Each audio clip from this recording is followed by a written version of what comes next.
Hello, teachers, fellow students, and also my discussion partner. Today, I'm going to be talking to you all about Liquidity, which is a company that specializes in cryptocurrencies. So, Liquidity is a company that is founded by Robert Locke. This project was started in December of 2019, and it was successfully launched in the 4th of May of 2020. Just within the period of 6 months, Robert Locke, the inventor and the founder of Liquidity, and his team were able to create a minimum viable prototype and introduce this app to digital society. By the quote of the founder, Liquidity is a new decentralized borrowing protocol designed to generate unprecedented liquidity against Ether as collateral. So Liquidity is issued in interest-free in Liquidity. The protocol's native stablecoin, which is pegged to the US dollar, as opposed to other decentralized stablecoins, Liquidity is fully redeemable at face value for the underlying collateral. Right now, I'm going to talk about the key features.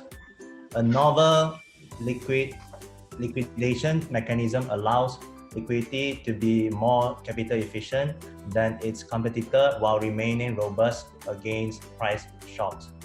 Liquidation is needed to ensure that the protocol can cover outstanding debt before Trove's collateral ratio falls below 100%. The stability pool is Liquidity's primary mechanism to instantly absorb Troves with insufficient collateral. Is maintained by users who deposit LQTY in exchange for the future collateral of liquidated troves. When a trove falls below the minimum collateral ratio of 110%, the system liquidates its debt by burning an identical amount of LQTY tokens held in a stability pool.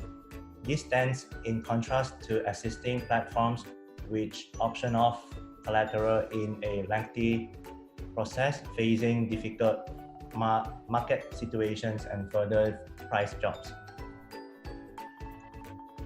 A borrower first locks up Ether in a smart contract and creates an individual liquidity position called a trove. Each trove is required to have a minimum collateralization ratio of only 110%, which is unparalleled in DeFi space. The borrower can then mint LQTY tokens, which are calculated as a debt against collateral. Now we're gonna continue the discussion with the pros and cons of Liquidity. So the first pro would be interest-free liquidity. Ether holders can draw zero interest loans in the form of LQTY, a USD pegged stablecoin. Another one is low collateral ratio. Borrowers only need to maintain a collateral ratio of 110% thanks to a highly efficient instant liquidation mechanism. LQTY can be redeemed at face value for the underlying ETH collateral. Price stability does not rely on human governance, but is achieved through protocol incentives and algorithmically adjusted redemption and loan issuance fees, which is 0% by default. Liquidity is a protocol that is controlled by nobody. Front-end operation is provided by third parties which benefit from a unique decentralization incentive structure. Early adopters that drive growth while contributing to the stability of the system gets attractive financial rewards. Right now, I'm going to talk about the cons. So first one would be the smart contract risk. Although it's less likely to be hacked into and change the code inside the smart contract, however, a risk is a risk.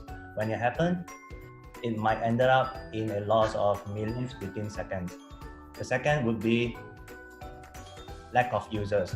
Just as startups can run out of resources and be unable to continue operations, if a cryptocurrency ICO does not raise enough money or the startup spends more money than expected, the doors close and the network really takes off. And if liquidity does not achieve constant growth as predicted due to failure of marketing this decentralized application to the mass, the trajectory of liquidity might change to compensate its financial needs.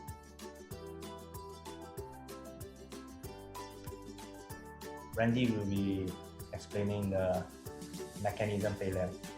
So the third con point of liquidity is its mechanism failure.